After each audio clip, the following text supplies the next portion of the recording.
Thanks maybe to Xavier for showing your work in such a, let's say, cyclical way. Every 3 years. We've been privileged in Brussels to see, I think, the whole evolution almost on the spot, and this is, I think, to most people a surprise to see your work evolving in this direction. Maybe Eclipse is a title that evokes a number of, I would say, almost suprematist, mystical aspects.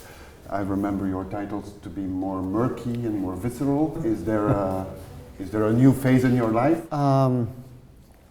I think to a certain degree the past couple of years I've stripped the work to a certain extent so that I could present it in a kind of universal context so that it wasn't so difficult. Kind of make a body of work that didn't need deciphering through these kind of historical, conceptual, or almost research or referential, kind of contexts. Now, I think inevitably you might be able to look at the body of work and kind of, come up with all of those things. But I wanted something that was a bit more immediate, so to speak. And of course, as Dirk and I have talked the past couple of days, there are a number of kind of modernist, definitely Bauhausian and suprematist Milevich references, but for the most part, it's really trying to strip down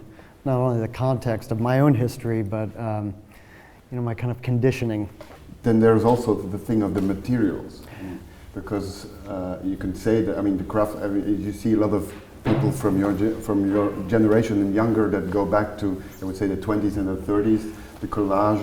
In your question, it's kind of rough or direct base materials, I would say, bataille, base materials and handmade. There's no mechanical, there's the mechanical thing of modernist aesthetics is relatively absent. I would think from this particular body of work, it is completely absent. It's, as I said before, it's kind of stripped down. And the other exhibition, which are mobiles, which I've called SCALES, are also very handmade, very scrappy, very craft-oriented. But, the other exhibition is perhaps a bit more narrative, because we're using these kind of I'm using these kind of formal shapes to kind of like plug into the mobiles. But at the same time, there's other ephemera that gives it a kind of narrative base. Now, in regards to doing something that is more handmade or a body of work that's base material, I think I'm at a point where I just want to do it. I want to work in the studio. I want to take ephemera from the studio. I want to look at things from the studio that I have used in the past.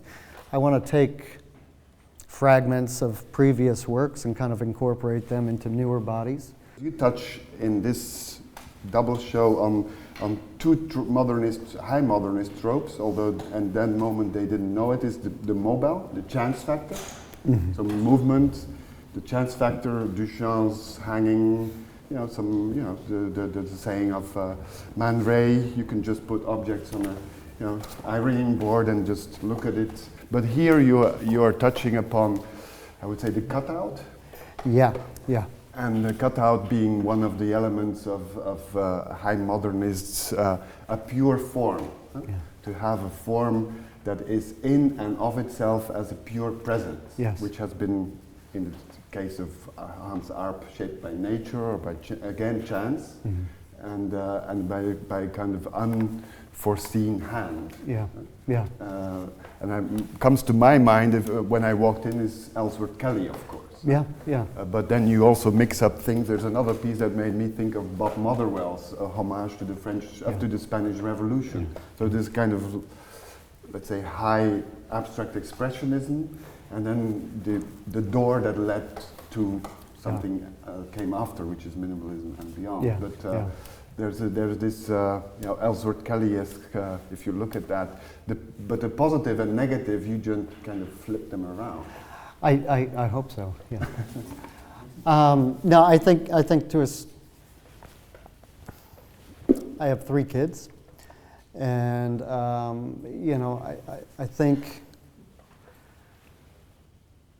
it's as easily for me to recognize these shapes, colors, forms, the didactic nature of the work without frames as referential to Ellsworth Kelly as it is to most of the books that, you know, I've read from the past 11 years, to my 11-year-old, to my 4-year-old, to my, you know, 1-year-old at this point. I want to work in an autobiographical mode. So these are autobiographical. They come from a space of my language and of my studio and of prior works. Similarly to the way that the scales and the mobiles have ephemera, not only from personal stuff, but also things that have a certain type of language that I like. And so they wind up becoming these kind of referential, hanging 3D sculptures that speak to my own autobiography. The title Eclipse, I think, is also kind of interesting because it's twofold. It kind of collapses in on itself because, of course, you could say, yes, there are shapes that are eclipsing one another, and that's a very simple way to kind of describe it. But it's an eclipse throughout history and my own autobiographical search to kind of push through different bodies of work and make every single body of work different. The mobiles they're a reversal in what I thought they were going to be.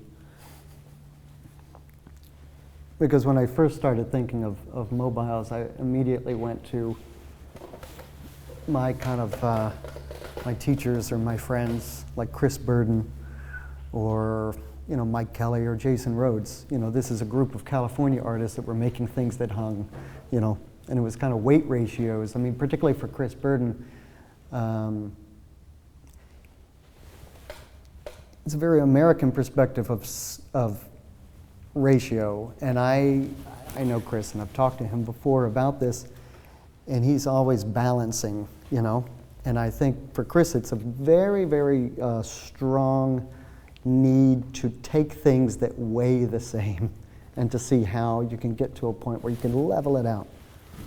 But I started thinking about Chris's work as like the US justice system. You know, this kind of iconographic, you know, image of the court, like what gets balanced. So it became a very, like, and of course Chris's work is completely political, and the early Medusa heads and so forth. Same thing with Mike or Jason. But inevitably, I can't look at that work, which is very close to me in terms of time frame, without immediately going to the predecessor for that, which would be Calder. And, you know, I was telling Dirk in a very dumb way, you can't look up a book on a mobile without buying a book on Calder. And so it's funny to think that an artist really owns mobiles to a certain extent, and everybody else is just a kind of post-incident of that.